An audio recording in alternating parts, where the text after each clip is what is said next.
All right, what's up, guys? I'm a little bit behind on my trading recap, so I missed yesterday and the day before.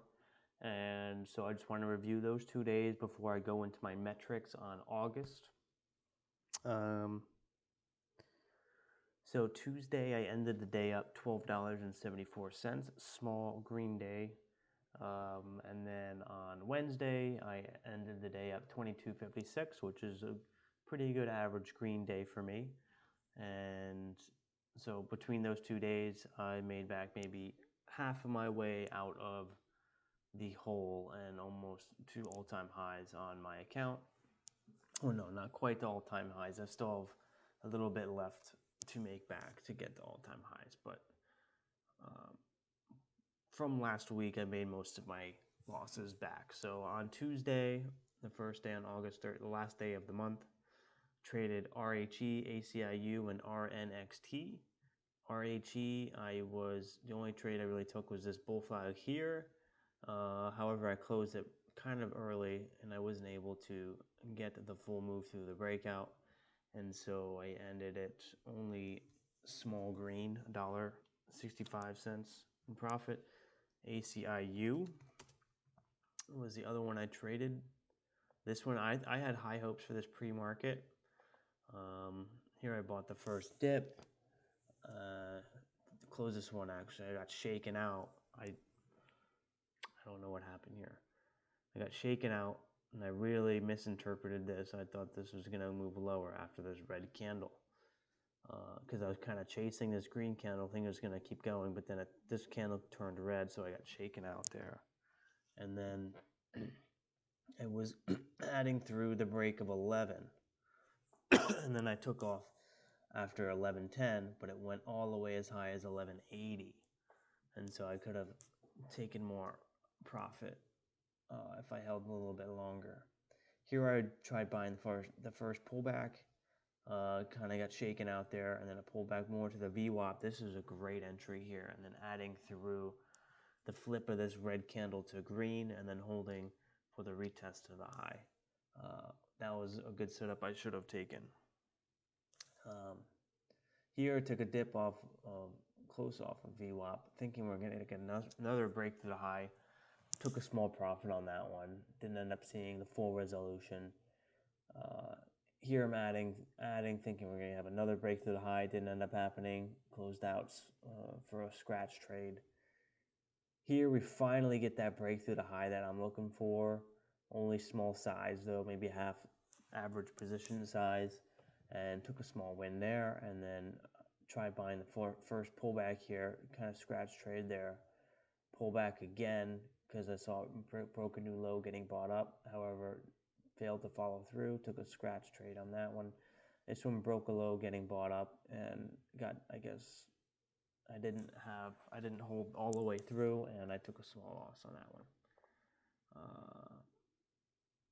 And here at this point, I'm thinking, not really sure what I'm thinking here. Just kind of a lot of chop here. I was just FOMOing into it, thinking we're going to get a bigger rip, and it didn't really happen. Yeah, chopped up in here. Here, 1283, and small win on that one. Here at the open, I think I was really convicted that we were going to get a breakthrough this flat top here. I was adding on the dip here as this candle was getting bought up. Small size though, and took off at the pop of this candle after it failed to break through of this high. And then here I bought the dip, and not quite the dip. As it was getting bought up, I was adding, and then sold on the broken VWAP. And then here kind of just got chopped around, thinking we were going to get a squeeze through the high, but we didn't end up getting it. And from there on, it just faded. And wow, if anybody was short on this, they would have made a lot of money. And so that was that on Tuesday. And then RNXT, I traded. RNXT, only a couple trades here at the open. Yeah, I remember buying this for the break of the high and then closing it out. I just got this in profit. Small gain here at 16. I bought at 15.89. Here, after they saw the squeeze candle, I bought the first pullback because I thought we were going to get a break of the $16 level. And it kind of didn't really do anything, kept going sideways, so I closed out the position because we were going into the open. I don't like to hold in from pre-market to the open. And eventually, yeah, we did get this huge flush, and if anyone was short in this one, would have made a lot of money. Wednesday, I traded GBS, BLCM, SKLZ, ABVC, and BBIG. Ended the day up 22.56. BBIG and ABVC were my winners. So ABVC, I was really confident we were going to see a move higher, but really chopped around here. I completely underestimated this first front side here. I should have been adding all the way through for the break of $4, but I really didn't capitalize on this as much as I could have. Then here, 30 shares on this red to green move. However, I closed kind of early. And I could have got an extra maybe 15 cents a share.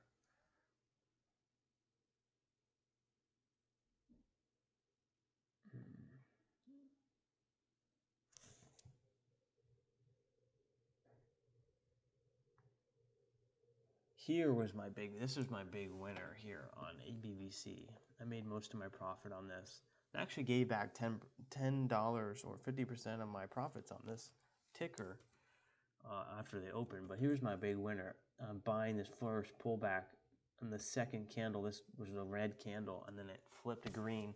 I was adding through. I was in 100 shares or so, and I started closing in the 30s, and then took the rest off for the breakout. And so I was up. That was a good one. I felt really good on that.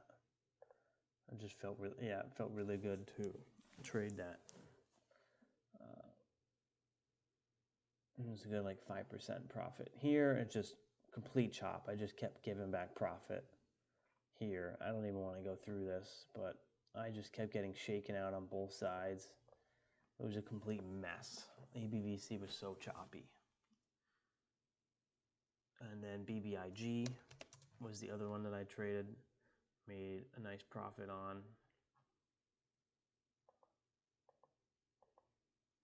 It made this huge move, and I wanted to buy the resumption of the breakout to the downside. I didn't get any of this front side. But here I kind of scalped this, and then it pulled back. But this was a small loss there, actually a decent loss. And then I just saw it kept pulling back, and I needed to wait for the sellers to exhaust themselves. And then eventually, out of the break of this low, a huge spike of volume came in, and I could tell that this was the candle when the sellers exhausted themselves and the buyer started stepping in and buying up the candle. And so that's when I took a position, 30 shares, and was adding and then taking off for the break of this. And then pulled back, I added more, and then looks like I sold more on this candle. And for the break of the retest of the VWAP, and then here I just chopped around. I really should have just held and waited for the break of the VWAP. Here was a great entry point, huge flush, and then it got bought back up, showing that there's buyers right there. And I knew it was going to break back over to VWAP, but I just didn't have the shares. I mean, I had 10 shares in, but I really should have had a bigger position here because this was a huge upside potential, a nice 10% move. And yeah, that was nice. But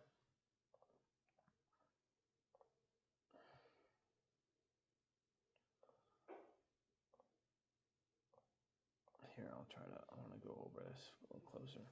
It's so clear that here was the pivot point. And if I just could have just bought and held this, and held it through the retest of one of these other highs, these 1 minute highs, either here or if I could have held even to there to 10.50, that would have been a nice $1.50 per share gain. But I just don't trade like that. Maybe I will develop a strategy that I could trade like that, but for now I don't. Because sometimes it works for me in my favor too. Sometimes these stocks rip up like they did those other stocks, ABVC and our ACIU rip up, and I'm scalping it and I'm making some money on it. And then out of the open, if I would have held on a dip, buying the dip, waiting for that retest of the high, I would have been down so much. I just had to be more confident on these parabolic moves after they sell off. And if I can spot that pivot point like I did on this stock and then add and then just hold, because I know a lot of the times when they rip up, they like to at least try to retest that high again. And sometimes they go even higher, like we saw on FCUV,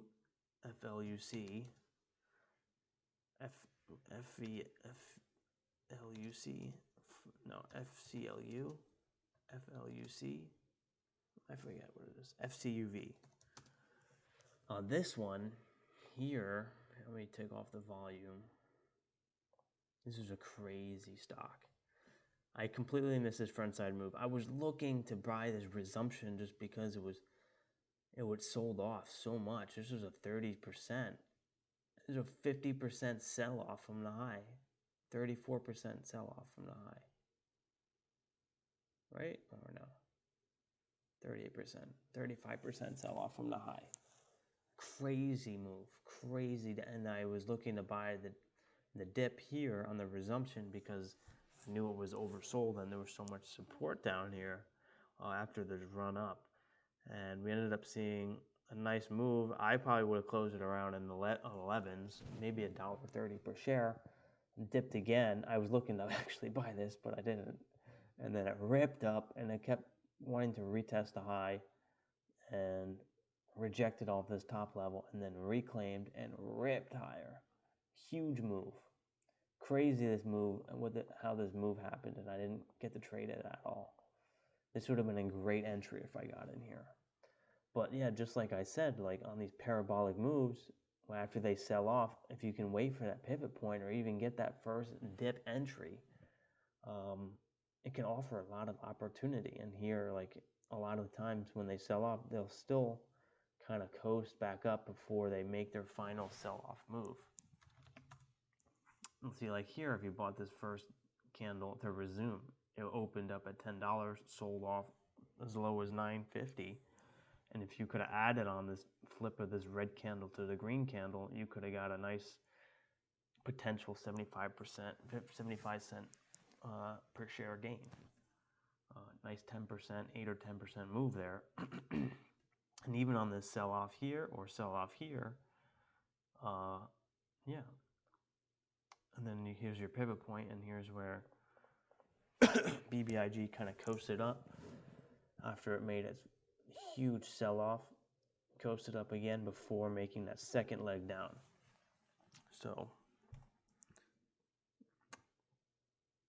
that's it for the past 2 days. Pretty good. I probably could have done better yesterday, but if I'm green, I'm happy. I just had a red week last week, so I'm grateful just to be green this week. Here is my review for August, from August 1st to August 31st. August 1st to August 31st, made $150, which is nice.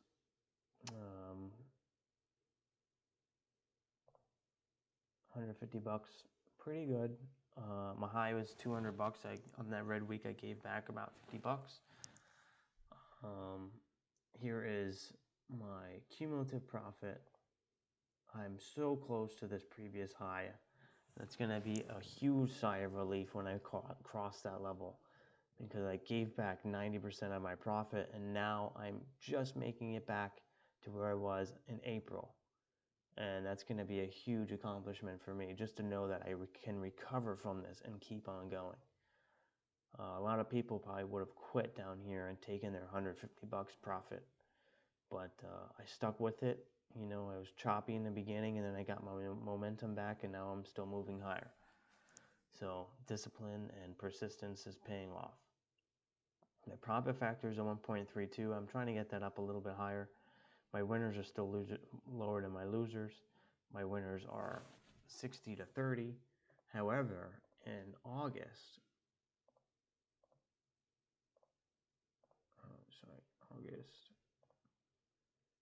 my winners were bigger than my losers in August. I had a slightly low winning percentage, but still bigger than 1-to-1.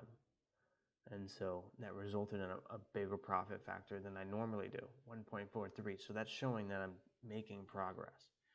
So as long as I can just keep increasing my profit factor, keeping my average losers lower than my winners, and keeping my number of winning trades above my number of losing trades, I will not have a problem being profitable.